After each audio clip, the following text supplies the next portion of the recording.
Hi everyone, my name is Sanjeev and welcome to our YouTube channel। आज हम लोग UPS का third lecture देखने वाले हैं जिसमें कि हम लोग देखेंगे पॉलीमॉर्फिज्म इन पाइथन। ठीक है, तो पॉलीमॉर्फिज्म का मतलब होता है मेनी फॉर्म्स। ठीक है, तो polymorphism is a concept in object oriented programming where the same interface का मतलब है मेथड, फंक्शन, ऑपरेटर। ठीक है, can behave differently based upon the object और data type it is acting on. ठीक है, तो इसको एग्जाम्पल से समझते हैं। ठीक है, तो अगर मैं ये लिखूं 2+3 है ना, अगर मैं ये लिखूं 2+3 तो इट विल गिव मी 5 है ना। तो यहाँ पे प्लस ऑपरेटर एडिशन का काम कर रहा है। क्यों? क्योंकि इसके दोनों ऑपरेंड इंटीजर टाइप के हैं। ठीक है, अगर मैं राइट साइड वाले को फ्लोट कर दूं तो again it is showing addition operation है ना, एडिशन प्रॉपर्टी फॉलो कर रहा है प्लस। अब इसमें हम क्या करते हैं कि मैं कोई स्ट्रिंग देता हूँ, लाइक अगर मेरा नेम तो संजीव और उसके बाद मैं प्लस करूँ और उसके बाद मैं दूँ कुमार। ठीक है, तो अब देखते हैं प्लस क्या करता है। तो अभी क्या कर रहा है, प्लस जो है वो कॉन्कैटिनेशन का रोल कर रहा है। मतलब अब देखो सेम ऑपरेटर है, सेम ऑपरेटर प्लस अलग अलग तरीके से बिहेव कर रहा है बेस्ड अपॉन कि क्या ऑपरेंड है। ठीक है ना, तो based upon operand plus operator is performing differently, this is what polymorphism is. ठीक है, तो यही पॉलीमॉर्फिज्म है जिसमें कि सेम इंटरफेस बिहेव करता है अलग अलग तरीके से बेस्ड अपॉन क्या ऑपरेटर दे रहे हैं या क्या ऑब्जेक्ट पे काम कर रहे हैं, है ना। ये सारी चीज़ें, यही पॉलीमॉर्फिज्म है। मतलब सेम इंटरफेस, सेम मेथड या फंक्शन अलग अलग तरीके से बिहेव कर रहा है बेस्ड अपॉन द ऑब्जेक्ट और data type it is acting on, है ना। तो अभी जो हमने देखा इसको हम लोग बोलते हैं ऑपरेटर ओवरलोडिंग, है ना, ओवरलोडिंग। ठीक है, अब हम लोग देखते हैं फंक्शन ओवरलोडिंग। अभी मैं जस्ट एग्जांपल देख रहा हूँ, उसके बाद हम लोग डेप्थ में जाएंगे हर एक चीज़ों का। ठीक है, तो अगर मैं दूँ str1 में अगर मैं एक स्ट्रिंग लिटरल असाइन कर दूँ लाइक संजीव, है ना, और उसके बाद मैं क्या करूँ, लेंथ जो इनबिल्ट फंक्शन होता है पाइथन का उसमें मैं str पास करूँ। ठीक है, str1 पास करूँ, उसके बाद एग्जीक्यूट करूँ, तो यहाँ पे जो लेंथ फंक्शन है वो क्या कर रहा है, स्ट्रिंग में ये बता रहा है कि कितने कैरेक्टर्स हैं, है ना। यहाँ पे क्या कर रहा है, यहाँ पे जो लेंथ है वो क्या कर रहा है, it is giving me length of characters,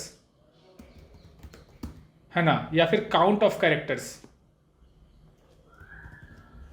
count of characters. ठीक है, अब मैं क्या करता हूँ कि मैं एक लिस्ट लेता हूँ। ठीक है, list1 में एक लेता हूँ जिसमें कि मैं क्या करता हूँ, कुछ स्ट्रिंग लिटरल्स असाइन कर देता हूँ लाइक संजीव और कुमार। ठीक है, तो ये क्या है, list1 जो है वो है लिस्ट ऑफ स्ट्रिंग लिटरल्स। ठीक है, ये दोनों स्ट्रिंग लिटरल्स हैं, है ना।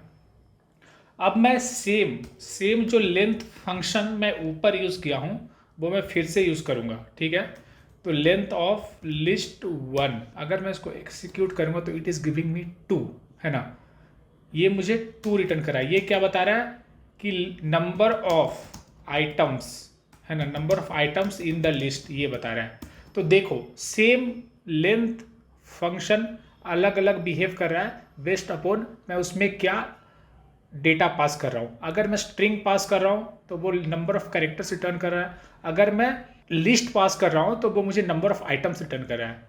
उसी तरीके से हमने देखा था ऊपर में कि जब हम लोग कोई दो स्ट्रिंग में प्लस ऑपरेटर यूज़ करते हैं तो वो कॉन्कैटिनेट करता है, और अगर हम लोग किसी इंटीजर में प्लस करते हैं तो वो सिंपल एडिशन का काम करता है। ठीक है, चलिए और कुछ एग्जांपल देखते हैं। तो अब हम लोग एक एग्जांपल देखते हैं कि मैं देता हूँ 5×10। ठीक है, 5×10 अगर मैं देता हूँ तो इट इज़ गिविंग मी 50, लेकिन अगर मैं 5 को स्ट्रिंग में कन्वर्ट कर दूँ और उसके बाद ×10 करूँगा तो it is giving me concatenation, खुद में 10 टाइम्स कॉन्कैटिनेट करता है। लाइक अभी आप देखोगे तो दिस इज सिंगल लेंथ और ये जो है वो 10 लेंथ का है, ठीक है। तो देख रहे हो सेम मल्टीप्लिकेशन ऑपरेटर अलग अलग तरीके से बिहेव कर रहा है, राइट। अभी तक हमने एग्जाम्पल्स देखा, ऑपरेटर पॉलीमॉर्फिज्म, उसके बाद फंक्शन पॉलीमॉर्फिज्म, ठीक है, हमने एग्जाम्पल देखा। अब मैं एक आपको दिखाऊंगा एक सिंपल सा एग्जाम्पल ऑब्जेक्ट पॉलीमॉर्फिज्म का, ठीक है। तो मैं अभी के लिए क्या करता हूँ कि मैं ऑब्जेक्ट पॉलीमॉर्फिज्म में मैं क्या करूँगा, एक कोड कॉपी कर लूँगा, पेस्ट करूँगा, ठीक है। तो यहाँ पे देखो मैंने 3 क्लास लिया, एनिमल, डॉग और कैट। डॉग और कैट क्या कर रहा है, इनहेरिट कर रहा है एनिमल क्लास को, ठीक है। और यहाँ पे हम लोग सेम मेथड जो पेरेंट क्लास में है उसको हम लोग थोड़ा स्पेशलाइज बिहेवियर हम लोग दे रहे हैं ओवरराइड करके, उसको हम लोग मेथड ओवरराइडिंग बोलते हैं, हम लोग देखने वाले हैं, ठीक है। तो हमने 3 क्लास डिफाइन किया जिसमें से एक बेस क्लास है और 2 क्या है, 2 चाइल्ड क्लास है, ठीक है। अब हम लोग क्या करते हैं, अब हम लोग एक मेथड लिखते हैं, ठीक है। एक मेथड लिखते हैं डिफाइन मेक साउंड, ठीक है। एक मेथड लिखते हैं जिसमें कि एनिमल में आर्गुमेंट देता हूँ और उसमें मैं कर दूंगा प्रिंट एनिमल डॉट स्पीक, ठीक है। मेथड कॉल कर दूंगा, ठीक है ना। उसके बाद मैं क्या करूँगा कि मैंने 2 इंस्टेंस क्रिएट किया, एक डॉग को का और एक कैट का, और उसको मैंने लिस्ट में डाल दिया और उसको फिर एनिमल करके एक मैंने बनाया क्या, लिस्ट इंस्टेंस क्रिएट किया, है ना, लिस्ट क्लास का इंस्टेंस क्रिएट किया। उसके बाद मैं इसमें आइट्रेट करूँगा और मेक साउंड फंक्शन कॉल करूँगा, ठीक है। तो देखते हैं क्या एक्शन परफॉर्म होता है। तो आप देखोगे कि डॉग के लिए जब मैं परफॉर्म कर रहा हूँ तो वो ये वाला मेथड कॉल हो रहा है और it is giving me bark, और कैट के लिए जब कॉल कर रहा हूँ तो it is giving me meow, है ना।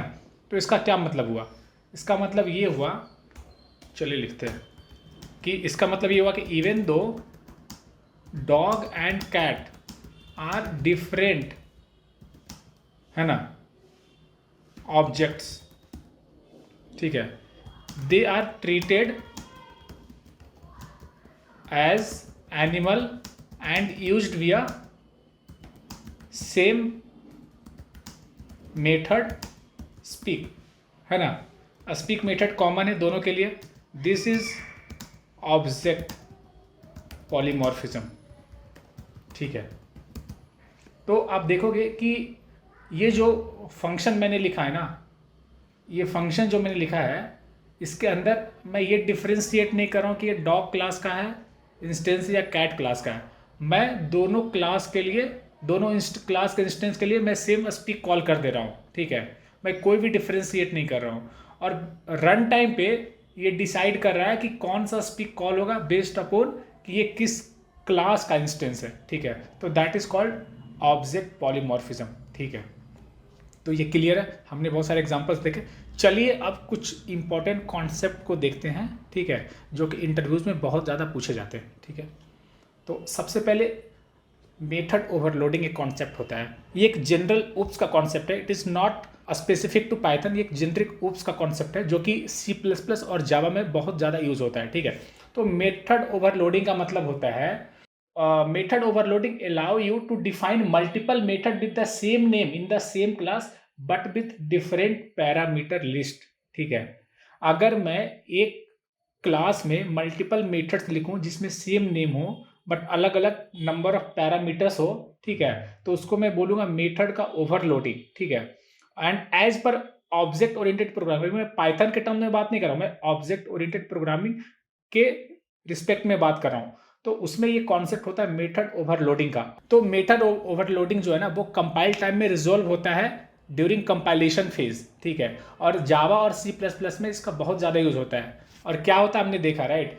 लेकिन पाइथन में मेथड ओवरलोडिंग सपोर्ट नहीं करता है। अगर आपसे ये पूछा जाए इंटरव्यू में कि मेथड ओवरलोडिंग क्या होता है इन पाइथन या सपोर्ट करता है या नहीं, तो आप डायरेक्टली बोलते हो मेथड ओवरलोडिंग जो फीचर है, जो उप्स का जो कॉन्सेप्ट है दैट इज नॉट सपोर्टेड, लेकिन मेथड ओवरलोडिंग का जो एप्लीकेशन है, ठीक है, या जो मेथड ओवरलोडिंग जो फंक्शनैलिटी अचीव करता है उसको हम लोग पाइथन में दूसरे तरीके से अचीव कर सकते हैं, ठीक है, वो कैसे करते हैं उसको देखेंगे। लेकिन method overloading is not supported in Python, but we can achieve the same functionality through different kind of actions. ठीक है, अलग दूसरे तरीके से हम लोग मेथड ओवरलोडिंग को अचीव कर सकते हैं। ठीक है, तो पहले देखते हैं कि क्या होता है अगर आप एक से ज़्यादा मेथड सेम नेम का देते हो एक क्लास में। तो ठीक है, if you define multiple method with the same name only the last one will be used.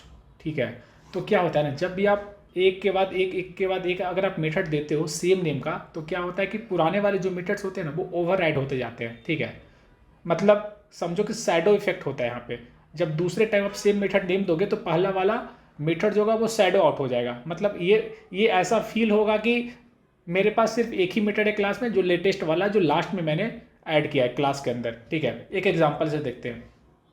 अगर मैं एक क्लास माई क्लास डिफाइन करता हूँ, उसके अंदर मैं दो मेथड दूँ ऐड, जिसके अंदर पहले केस में दो आर्गूमेंट ले अदर देन सेल्फ। ठीक है, दो आर्गूमेंट ए और बी ले, और दूसरे केस में तीन आर्गूमेंट ले अदर देन सेल्फ, और जो कि रिटर्न करे एडिशन। ठीक है, तो चलिए मैं इसको एग्जीक्यूट करता हूँ। ठीक है, अब मैं क्या करूँगा, माई क्लास का मैंने इंस्टेंस बनाया। ठीक है, और उसके बाद मैं पहले इसको एग्जीक्यूट करूँगा obj.add, और मैंने 3 आर्गूमेंट्स पास किया 1 2 3। ठीक है, तो देखते हैं क्या होता है। तो इट इज़ वर्किंग फाइन। ठीक है, क्योंकि ये ऑलरेडी इम्प्लीमेंटेड है ना, 3 आर्गूमेंट्स वाला ऐड ऑलरेडी इम्प्लीमेंटेड है, तो ये काम कर रहा है। अब देखते हैं 2 वाला भी तो इम्प्लीमेंटेड है, बट ये काम करता है या नहीं। तो अगर मैं इसको कमेंट करके और 2 आर्गूमेंट वाला जो कॉल कर रहा हूँ ना ऐड, उसको मैं अनकमेंट करूँ तो देखता हूँ क्या होता है। तो आप देखोगे इट इज़ गिविंग मी क्या, type error my class add missing 1 required positional argument C. मतलब ये है कि जो पाइथन है, पाइथन जो ऊपर वाला ऐड है ना उसको शैडो आउट कर दिया है। मतलब माई क्लास के लिए सिर्फ एक ही ऐड मेथड है, और वो ऐड मेथड है जो मैंने सबसे लास्ट में डिफाइन किया है। ठीक है, जो मेथड मैंने सबसे लास्ट में डिफाइन किया है वो वाला ऐड कंसीडर किया, बाकी सारे को इग्नोर कर देता है। ठीक है, this is the behaviour of Python. So Python does not implement method overloading. ठीक है, तो पाइथन इसको कैसे इम्प्लीमेंट करता है, मेथड ओवरलोडिंग फंक्शनैलिटी या बिहेवियर को कैसे अचीव करता है। ठीक है, तो पाइथन जो होता है वो सिंगल मेथड यूज करता है विथ ऑप्शनल या डिफॉल्ट पैरामीटर। ठीक है, तो पहले हम लोग देखते हैं ऑप्शनल पैरामीटर के थ्रू ये कैसे अचीव करता है। ठीक है, तो मैंने एक ऐड डिफाइन किया with 3 arguments A B and C, लेकिन मैं बी और सी को डिफॉल्ट 0 से इनिशियलाइज कर दूंगा। B is equal to 0, C is equal to 0। मतलब ये है कि जब मैं ऐड कॉल करूंगा ना तो बी और सी पास करना कंपलसरी नहीं है। ठीक है, क्योंकि अगर मैं नहीं पास करूंगा then now it will not give error, पिछले वाले केस के जैसा it will consider 0 as default value. ठीक है, तो मैं इसको ऐसा करता हूँ, पहले मैं इसको थोड़ा क्लियर करता हूँ। ये मेरा क्लास हो गया। ठीक है, ये मेरा क्लास हुआ। अब मैं क्या करता हूँ, मैंने यहाँ पे इंस्टेंस क्रिएट किया माई क्लास का। ठीक है, अब मैं क्या करूँगा कि मैं ट्राई करूँगा ऐड कॉल करने का। ठीक है, विथ सिंगल वैल्यू, जिसमें कि मैं सिर्फ ए पास करूँ, दूसरे केस में ए और बी पास करूँ। ठीक है, अगर आप देखोगे तो इसमें मैं सिर्फ ए पास कर रहा हूँ। ठीक है, इसमें मैं ए और बी पास कर रहा हूँ, और तीसरे वाले केस में मैं ए बी और सी पास कर रहा हूँ। ठीक है, तो अब देखते हैं क्या एरर मिलता है या नहीं मिलता है। ठीक है, तो आप देखोगे कि जब मैं इसको एक्सिक्यूट करूँगा ना तो it is giving me value and there is no error. इसका मतलब ये हुआ कि जब मैं ऐड कॉल कर रहा हूँ ना विथ वैल्यू 1, तो वो बी और सी का 0 कंसिडर कर ले रहा है, तो 1 + 0 + 0 इज 1। ठीक है, तो 1 आउटपुट आ रहा है। नेक्स्ट टाइम जब मैं 1 और 2 पास कर रहा हूँ तो सी का 0 कंसिडर कर ले रहा है, तो 2 + 1 इज 3। और जब मैं तीनों पास कर रहा हूँ तो ये डिफॉल्ट वैल्यू कंसिडर नहीं कर रहा है, राइट, जिसमें तो क्या हो रहा है 1 + 2 + 3 इज 6। ठीक है, तो b is equal to 0, c is equal to 0 argument में देने का ये टेक्निक होता है पाइथन में कि अगर आप कुछ पास कर रहे हो तो ठीक है, नहीं पास कर रहे हो तो ये 0 कंसिडर कर लेगा, सिंपल। ठीक है, अगर मैं यहाँ पे 4 आर्गूमेंट दूंगा in that case it will give me error. ठीक है, तो हमेशा ये ध्यान देना है कि जितने आर्गूमेंट मैं पास करूँ ड्यूरिंग कॉलिंग द मेथड वो हमेशा लेस देन होने चाहिए या इक्वल टू जो ऑलरेडी मैं डिफाइन किया हूँ माई क्लास में। ठीक है, तो this is how I achieve the functionality of method overloading. Though it is not supported in Python, लेकिन मैं जो फंक्शनैलिटी मेथड ओवरलोडिंग के थ्रू अचीव किया जाता है वो मैं अचीव कर ले रहा हूँ विद द हेल्प ऑफ क्या, with the help of default parameter. इसको हम लोग बोलते हैं डिफॉल्ट पैरामीटर। ठीक है, तो अब हम लोग देखते हैं दूसरा तरीका जो होता है वेरिएबल लेंथ आर्गुमेंट लिस्ट। ठीक है, तो मेथड ओवरलोडिंग फंक्शनैलिटी को हम लोग दो तरीके से अचीव करते हैं। एक होता है जिसमें हम लोग ऑप्शनल या डिफ़ॉल्ट पैरामीटर के थ्रू अचीव करते हैं, दूसरा होता है वेरिएबल लेंथ आर्गूमेंट, ठीक है। तो वेरिएबल लेंथ आर्गूमेंट के थ्रू भी मैं मेथड ओवरलोडिंग का जो फंक्शनैलिटी है वो मैं अचीव कर सकता हूँ। यहाँ पे मैंने क्या किया था ऊपर कि मैंने बी और सी डिफाइन किया था, लेकिन उस केस में मैंने डिफ़ॉल्ट वैल्यू 0 से इनिशियलाइज कर दिया। लेकिन इस केस में मैं इस फॉर्मेट में दे दिया ऐड का पैरामीटर, ठीक है। देखते हैं इसमें क्या होता है, ठीक है। तो मैंने इस तरीके से क्लास डिफाइन किया और इस क्लास के अंदर मैंने ऐड लिखा, ठीक है। अब क्या होगा कि जब मैं माई ऑब्जेक्ट इंस्टेंस क्रिएट करूँगा माई क्लास का, उसके बाद जब मैं ये कॉल करूँगा ना ऐड, तो आप देखोगे कि it will not give me error, it is working fine, ठीक है। और इस केस का एडवांटेज ये होता है कि मैं 3 की जगह पे 5 आर्गूमेंट भी दे सकता हूँ। चलिए हम लोग ट्राई करते हैं, ठीक है। पिछले केस में अगर आप 4 आर्गूमेंट देते तो वो एरर थ्रो करता, लेकिन इस केस में अगर मैं 1, 2, 3, 4, 5 अगर मैं दूँ और मैं रिजल्ट ऑफ 4 प्रिंट करूँ, ठीक है, मैं क्या करूँ, मैं रिजल्ट ऑफ 4 प्रिंट करूँ, तो it will not give me error. That is why it is called variable length argument, ठीक है। आप इसमें कितना भी वैल्यू पास कर सकते हो, ठीक है, और वो सीधे उस पर सम कॉल कर देगा, ठीक है। क्लियर है। अब आते हैं नेक्स्ट ऑपरेटर ओवरलोडिंग, ठीक है। तो ऑपरेटर ओवरलोडिंग हमने बहुत सारे एग्जांपल्स देखे थे ऊपर, राइट। क्या देखा था हमने, जब मैं 2 + 3 कर रहा हूँ इट इज़ गिविंग मी 5, ठीक है। लेकिन जब मैं a + b कर रहा हूँ तो इट इज़ कॉनकैटिनेटिंग, ठीक है। तो सेम ऑपरेटर अलग अलग बिहेव कर रहा है, तो that is called operator overloading, ठीक है। तो ऑपरेटर ओवरलोडिंग जो होता है पाइथन में हम लोग special method like add, length, ये सारे जो डंडर मेथड होता है उससे सपोर्टेड होता है, ठीक है। तो चलिए एक एग्जांपल देखते हैं। हमने देखा था कि जो प्लस ऑपरेटर था वो डिफरेंटली बिहेव कर रहा था बेस्ड अपॉन कि क्या हम लोग ऑपरेंड दे रहे थे, ठीक है। तो हमने इंटीजर का देखा, फ्लोट का देखा, स्ट्रिंग का देखा। चलिए अब हम लोग ये करते हैं कि हम लोग अपना खुद का जो हमारा कस्टम क्लास है उसको मैं नेम देता हूँ vector. It is not built in vector, it is user defined vector, ठीक है। तो मैं क्या चाहता हूँ कि प्लस ऑपरेटर जो है वो मेरे जो यूजर डिफाइंड क्लास है उसके इंस्टेंस पे काम करे, ठीक है। अभी मैं क्या करूँगा ना कि अभी मान लो सपोज करो कि अगर मैं इसको कमेंट कर दूं, अगर मेरे पास एक यूजर डिफाइंड क्लास है जिसमें कि 2 एट्रीब्यूट्स है x और y, ठीक है। x और y 2 एट्रीब्यूट हैं और यहाँ पे मैंने 2 इंस्टेंस क्रिएट किए विथ x का वैल्यू 1, y का वैल्यू 2, x का वैल्यू 3, y का वैल्यू 4। और जब मैं v3 कैलकुलेट करूँगा तो it will give me error कि अनसपोर्टेड ऑपरेंड टाइप, ठीक है। ये ऑपरेंड टाइप सपोर्टेड नहीं है क्योंकि ये यूजर डिफाइंड है, और यूजर डिफाइंड है तो इसका जो प्लस ऑपरेशन है उसको आप खुद ही इंप्लीमेंट करो, ठीक है। तो इसको इंप्लीमेंट करने के लिए हम लोग क्या करते हैं, हम लोग ऐड जो मेथड होते हैं उसको डिफाइन करते हैं। ये जो ऐड मैजिक मेथड होता है उसको हम लोग अपने वेक्टर क्लास में क्या करते हैं, इंप्लीमेंट करते हैं। तो हमने यहाँ पे क्या किया, ऐड के अंदर मैंने क्या किया कि x को ऐड किया, लाइक अभी जिस करंट इंस्टेंस में मैं हूँ उस करंट इंस्टेंस का x और जो अदर के साथ आ रहा है उसका x, ठीक है। करंट इंस्टेंस का y और जो उसके साथ आ रहा है, जो ऐड मेथड के साथ आ रहा है y, उसका y, ठीक है। तो ये ऐड करके और इसका जो आउटपुट होगा x और y को उसका फिर से उसको वेक्टर बना देगा, क्योंकि 2 इंटीजर का सम इंटीजर, 2 स्ट्रिंग का कॉन्केटिनेशन स्ट्रिंग। तो उसी तरीके से 2 वेक्टर का सम भी वेक्टर होना चाहिए ना, 2 वेक्टर इंस्टेंस का सम भी वेक्टर का इंस्टेंस होना चाहिए। तो इसीलिए हम लोग इसको दोबारा वेक्टर में कन्वर्ट कर देंगे और जब v1 + v2 कॉल करेंगे ना अब, तो आप देखोगे कि it will not give me error, ठीक है। ये मुझे एरर नहीं देगा, ठीक है। It will give me some value, ठीक है। तो अगर मैं चाहूँ v3 का x प्रिंट करना तो मैं प्रिंट कर सकता हूँ। v3 का x क्या होगा, 4, 1 + 3 4, और v3 का y क्या होगा, 2 + 4 6 होगा, सिंपल, राइट। तो चलिए कुछ इंपॉर्टेंट पॉइंट डिस्कस करते हैं विथ रिस्पेक्ट टू पाइथन, ठीक है।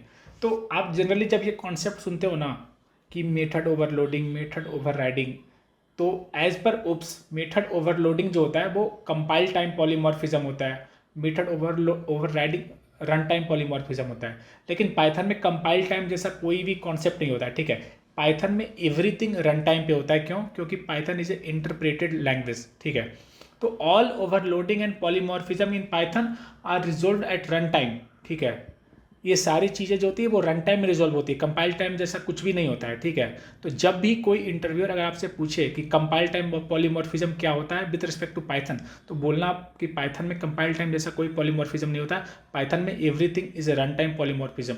इवन जो हमने ऑपरेटर ओवरलोडिंग देखा ना, वो भी रन टाइम पॉलीमॉर्फिज्म है। जनरली दूसरे language like C plus plus Java में ये कंपाइल टाइम पॉलीमॉर्फिज्म होता है, लेकिन पाइथन में ऑपरेटर ओवरलोडिंग भी रन टाइम पॉलीमॉर्फिज्म होता है। ठीक है, अब हम लोग चलते हैं नेक्स्ट, मेथड ओवरराइडिंग। ठीक है, तो मेथड ओवरलोडिंग में हमने देखा था कि जो कॉन्सेप्ट होता है उसमें हम लोग सेम क्लास में दो या दो से ज़्यादा फंक्शन लिखते हैं with same name but variable length of arguments. ठीक है, मेथड ओवरराइडिंग एक डिफरेंट काइंड ऑफ कॉन्सेप्ट होता है। मेथड ओवरराइडिंग के कॉन्सेप्ट में क्या होता है कि जब हम लोग किसी पेरेंट क्लास का चाइल्ड क्लास बनाते हैं और चाइल्ड क्लास में सेम मेथड लिखते हैं जो पेरेंट क्लास में है with the same name, same kind of arguments and same number of argument, तो उसको हम लोग बोलते हैं मेथड ओवरराइडिंग। ठीक है, जैसे फॉर एग्जांपल अगर मैं एनिमल क्लास बनाता हूँ और उसके अंदर मैं मेक साउंड मेथड लिखता हूँ और एक डॉग क्लास बनाता हूँ जो कि एनिमल क्लास से इनहेरिट करता है, क्यों? क्योंकि डॉग इज ए एनिमल।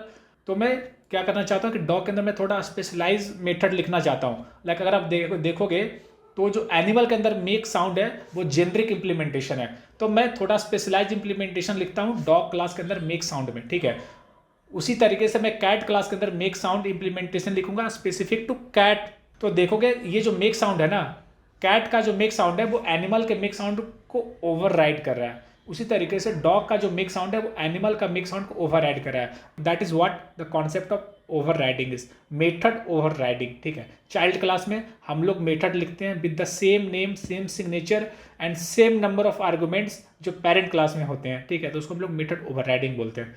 और ये रन टाइम पे as per object oriented programming ये रन टाइम में रिजॉल्व होता है, लेकिन पाइथन में तो एवरीथिंग रन टाइम पे ही होता है ना।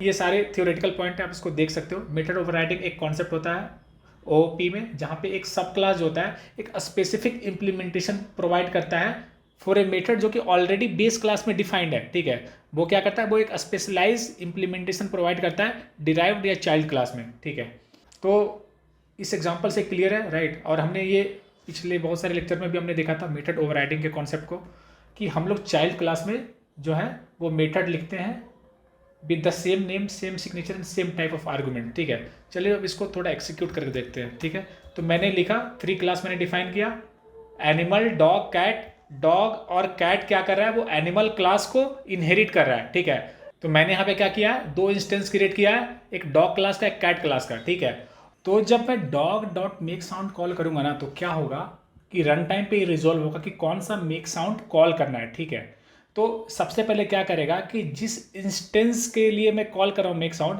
वो ये देखेगा कि वो इंस्टेंस किस क्लास का है और उस क्लास में वो मेथड डिफाइंड है या नहीं। ठीक है, तो जब मैंने मेक साउंड कॉल किया डॉग के लिए, तो डॉग एक डॉग क्लास का इंस्टेंस है, तो वो डॉग क्लास के अंदर जाके देखेगा कि मेक साउंड मेथड है, और अगर मेक साउंड मेथड है तो वो डायरेक्टली उसको एक्सिक्यूट कर देगा और मुझे ये मैसेज शो होगा। ठीक है, उसी तरीके से जब मैं कैट के लिए मेक साउंड कॉल करूंगा तो वो जाके देखेगा कि कैट जो है, कैट इंस्टेंस कैट क्लास का इंस्टेंस है, तो क्या कैट जो क्लास है उसमें मेक साउंड डिफाइंड है क्या? अगर वो डिफाइंड है तो डायरेक्टली उसको जाकर के एक्सिक्यूट कर देगा, and that is why I am getting the message meow, है ना। तो दिस इज हाउ चीजें रिजॉल्व होती है रन टाइम में। अब एक एग्जांपल ऐसा सोचो कि मैं कैट का जो मेक साउंड है ना उसको कमेंट कर दूंगा। ठीक है, कैट का मेक साउंड में कमेंट कर दूंगा, और पहले आप ये ध्यान रखना कि कैट जो है वो म्यू आउटपुट दे रहा था, है ना। अब जब मैं इसको एक्सिक्यूट करूंगा ना, अच्छा पहले मुझे इसको एक्सिक्यूट करना है, तो अब जब मैं इसको एक्सिक्यूट करूंगा तो it is giving me message some generic sound. ये कैसे हुआ? ये ऐसे हुआ कि जब मैंने इसको कमेंट कर दिया तो अब कैट के अंदर मेक साउंड का कोई इंप्लीमेंटेशन नहीं है, तो पाइथन ये चेक करेगा कि जो मेक साउंड जब मैं कॉल करूंगा ना कैट डॉट मेक साउंड, तो वो देखेगा कि कैट जो है वो कैट क्लास का इंस्टेंस है, तो क्या कैट क्लास में मेक साउंड इंप्लीमेंटेड है? तो कैट क्लास में मेक साउंड इंप्लीमेंटेड नहीं है, तो वो क्या करेगा कि उसके पेरेंट क्लास क्या है? एनिमल है, तो वो एनिमल क्लास में जाके देखेगा कि मेक साउंड इंप्लीमेंटेड है या नहीं। तो एनिमल क्लास में मेक साउंड इंप्लीमेंटेड है, तो वो एनिमल क्लास का मेक साउंड कॉल कर देगा।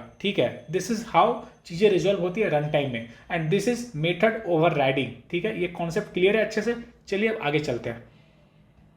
ठीक है, अब आते हैं नेक्स्ट, आते हैं डक टाइपिंग। डक टाइपिंग एक पाइथन में एक कॉन्सेप्ट है, ये क्या होता है इसको समझते हैं। तो duck typing is a concept in Python where the type of an object is less important than the method and property it has. तो पाइथन में क्या होता है कि पाइथन एक क्या होता है, डायनेमिकली टाइप्ड प्रोग्रामिंग लैंग्वेज है।